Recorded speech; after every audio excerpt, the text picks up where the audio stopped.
आप किसी कंपनी के लिए पूरा पूरा दिन काम करते हो और अपनी पूरी एनर्जी और अपना पूरा टाइम उस कंपनी को देते हो। एंड में वो कंपनी आपको आपके द्वारा कमाए हुए पैसों में से ही आपको कुछ सैलरी देती है। देखो, नौकरी करना अच्छी बात है, लेकिन सिर्फ कंपनी के लिए नहीं बल्कि अपने व्यक्तिगत गोल और फाइनेंशियली फ्रीडम को अचीव करने के लिए भी हमें ध्यान देना चाहिए। इस वीडियो में हम 5 ऐसे एसेट के बारे में डिस्कस करेंगे जिसको क्रिएट करने के बाद आप फाइनेंशियली फ्रीडम और आत्मनिर्भर बन सकते हो और छोटी उम्र में ही रिटायरमेंट का सुख हासिल कर सकते हो।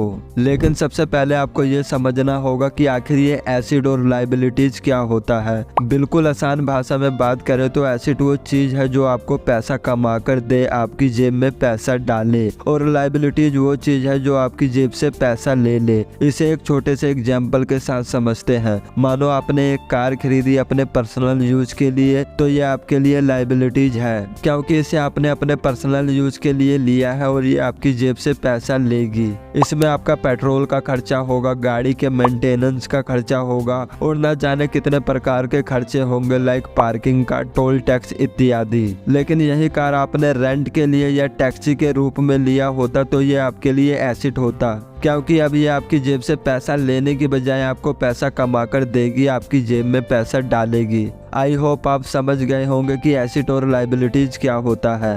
एंड इसीलिए रिच माइंडसेट वाले लोग एसेट क्रिएट करने पर ज़्यादा ध्यान देते हैं। वह जितना ज़्यादा एसेट क्रिएट करते चले जाते हैं वह उतना ही अमीर बनते चले जाते हैं। तो चलिए जानते हैं एक एक करके उन 5 एसेट के बारे में जिन्हें आप क्रिएट कर सकते हो। फर्स्ट है दोस्तों स्टॉक मार्केट इन्वेस्टमेंट। आपको जो भी सैलरी मिले आपको हमेशा थोड़ा थोड़ा पैसा शेयर मार्केट में इन्वेस्ट करना है, लॉन्ग टर्म या डिविडेंड पेइंग स्टॉक में। ऐसा करके आप अपने पैसे को बहुत तेजी से ग्रो कर सकते हैं। आइए एक उदाहरण के साथ समझते हैं। मान लीजिए 2009 में बजाज फाइनेंस के शेयर में अगर आपने 1 लाख रुपए का निवेश किया होता, तब बजाज फाइनेंस के शेयर की कीमत 6 रुपये प्रति शेयर थी और आज 2023 में बजाज फाइनेंस के शेयर की कीमत लगभग 7500 रुपये प्रति शेयर से भी अधिक है। इसका मतलब है कि अगर आपने 2009 में 1 लाख बजाज फाइनेंस के शेयर में निवेश किया होता तो आज आपके पास लगभग 12.5 करोड़ रुपए का निवेश होता।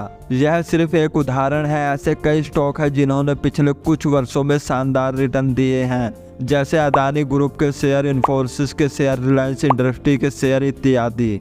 एंड अगर आपके पास इन्वेस्टिंग के लिए एक अच्छा डीमैट अकाउंट नहीं है तो मैंने नीचे डिस्क्रिप्शन में एंजल वन का लिंक दिया है, आप वहां से उसे डाउनलोड कर सकते हैं। एंड अभी तो एंजल वन में अकाउंट खोलना बिल्कुल फ्री है, तो आप उसे कंसीडर कर सकते हैं। एंड सेकंड है दोस्तों रियल इस्टेट। रियल इस्टेट में पैसे इन्वेस्ट करना हमेशा से ही बेस्ट इन्वेस्टमेंट माना जाता है। आप रियल इस्टेट में पैसे इन्वेस्ट करके 2 तरीकों से पैसे कमा सकते हो। सबसे पहले आपको कोई भी ऐसी प्रॉपर्टी देखनी है जो कि मार्केट प्राइस से कम वैल्यू पर मिल रही हो। अब आप सोच रहे होंगे कि मार्केट प्राइस से कम वैल्यू पर प्रॉपर्टी कहाँ मिलेगी, तो देखो इसके लिए आपको थोड़ा स्मार्ट बनना होगा। आपको ऐसी प्रॉपर्टी देखनी है जिस प्रॉपर्टी को कोई खरीद ना रहा हो। एंड उसको ना खरीदने के कई कारण हो सकते हैं, लाइक जैसे उस प्रॉपर्टी के आसपास कचरा हो सकता है या उस प्रॉपर्टी के आसपास की सड़कें टूटी हुई हो सकती है जिस वजह से उस प्रॉपर्टी को कोई खरीद ना रहा हो। एंड आपको ऐसे ही प्रॉपर्टी को खरीदना है क्योंकि आप थोड़े से पैसे लगाकर और म्युनिसिपैलिटी से संपर्क करके टूटी हुई सड़कों को रिपेयर करा सकते हो और वहां के कचरे को साफ करवा सकते हो। ऐसा करने से उस प्रॉपर्टी की वैल्यू बढ़ जाएगी और कुछ समय तक उसे होल्ड करने के बाद आप उसे ऊंचे दामों पर बेच सकते हो।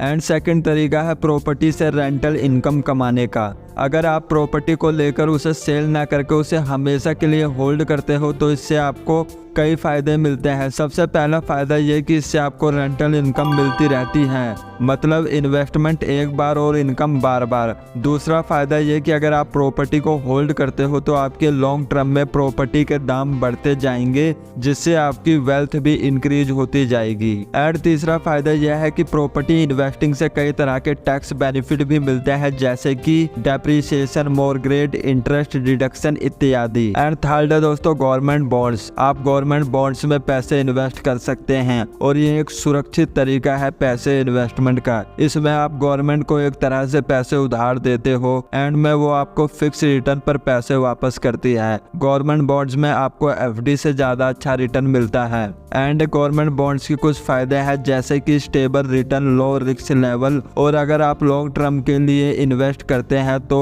आपके लिए ये फाइनेंशियली स्टेबिलिटी का एक अच्छा जरिया बन सकता है और आप इसमें डायरेक्ट गवर्नमेंट या फिर ब्रोकरेज फर्म के थ्रू पैसे इन्वेस्ट कर सकते हैं।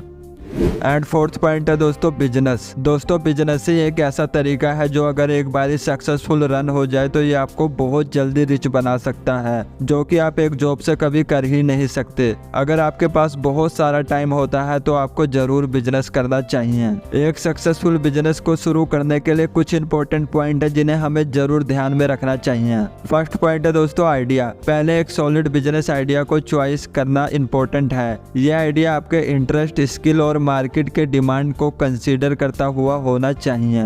सेकंड पॉइंट है दोस्तों रिसर्च। मार्केट रिसर्च करके देखें कि आपके चॉइस इंडस्ट्री में कंपटीशन कैसा है और लोगों की क्या नीड्स और क्या प्रेफरेंस है। एंड थर्ड पॉइंट है दोस्तों बिजनेस प्लान। एक अच्छी तरह से संरचित बिजनेस प्लान बनाए जिसमें गोल, टारगेट, ऑडियंस, मार्केट स्ट्रेटेजी और फाइनेंशियली प्रोजेक्शन शामिल हो। एंड फोर्थ पॉइंट है दोस्तों खर्चा। पहले से ही डिसाइड करें कि आपके बिजनेस में कितने पैसे लगने वाले हैं। हमेशा आपके पास बिजनेस में लगने वाले पैसे से अधिक पैसे होने चाहिए ताकि आपको आगे चल के कोई भी प्रॉब्लम्स ना हो। एंड फिफ्थ पॉइंट है दोस्तों लॉन्च। जितना हो सके अपने प्रोडक्ट और सर्विस को मार्केट में प्रमोट करें ताकि लॉन्च करते ही आपका बिजनेस अच्छे से ग्रो हो सके एंड फाइनली आप अपने बिजनेस को स्टार्ट करें।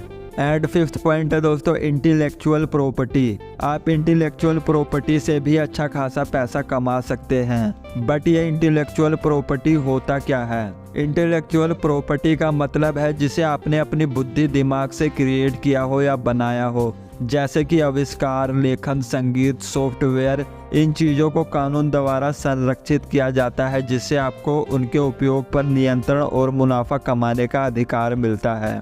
इंटेलेक्चुअल प्रॉपर्टी के कई प्रकार होते हैं जैसे patent, copyright, trademark, trade secret. And आप इंटेलेक्चुअल प्रॉपर्टी से कई तरीकों से पैसा कमा सकते हैं। फर्स्ट पॉइंट है लाइसेंसिंग। आप अपनी इंटेलेक्चुअल प्रॉपर्टी को दूसरों को लाइसेंस देकर भी पैसा कमा सकते हैं। जब आप अपनी इंटेलेक्चुअल प्रॉपर्टी को लाइसेंस देते हैं तो आप दूसरों को इसका उपयोग करने की अनुमति देते हैं, लेकिन आप भी इसके मालिक बने रहते हैं। एंड सेकंड पॉइंट है दोस्तों सेल। आप अपनी इंटेलेक्चुअल प्रॉपर्टी को दूसरों को बेचकर भी पैसा कमा सकते हैं। जब आप अपनी इंटेलेक्चुअल प्रॉपर्टी को बेचते हैं तो आप इसके मालिक नहीं रहते। एंड थर्ड पॉइंट है स्वयं मार्केटिंग। आप अपनी इंटेलेक्चुअल प्रॉपर्टी को स्वयं मार्केटिंग करके भी पैसा कमा सकते हैं। जब आप अपनी इंटेलेक्चुअल प्रॉपर्टी को स्वयं मार्केटिंग करते हैं तो आप इसे खुद बेचते हैं या उपयोगकर्ताओं को इसे खरीदने के लिए प्रोत्साहित करते हैं। एंड दोस्तों इंटेलेक्चुअल प्रॉपर्टी एक मूल्यवान संपत्ति हो सकती है जिससे आप पैसा कमा सकते हैं। यदि आपके पास कोई मौलिक या रचनात्मक विचार है तो उसे संरक्षित करने और उससे पैसा कमाने के लिए इंटेलेक्चुअल प्रॉपर्टी अधिकारों का उपयोग करने पर जरूर विचार करें। इस वीडियो में मैंने सिर्फ अपना ज्ञान और सुझाव दिया है। एंड किसी भी तरह का इन्वेस्टमेंट या बिजनेस करने से पहले अपने फाइनेंशियल एडवाइजर से जरूर सलाह करें। एंड किसी के भी कहने पर आंख बंद करके उसके ऊपर भरोसा ना करें, फिर चाहे वो मैं हूँ या कोई और। उस पर अपनी रिसर्च भी जरूर करें। ऐसा करने से आपके ज्ञान और आप दोनों का ही विकास होता है। एंड आपको वीडियो पसंद आई हो तो वीडियो को लाइक करें, चैनल को सब्सक्राइब करें। मिलते हैं नेक्स्ट वीडियो में, तब तक के लिए जय हिंद।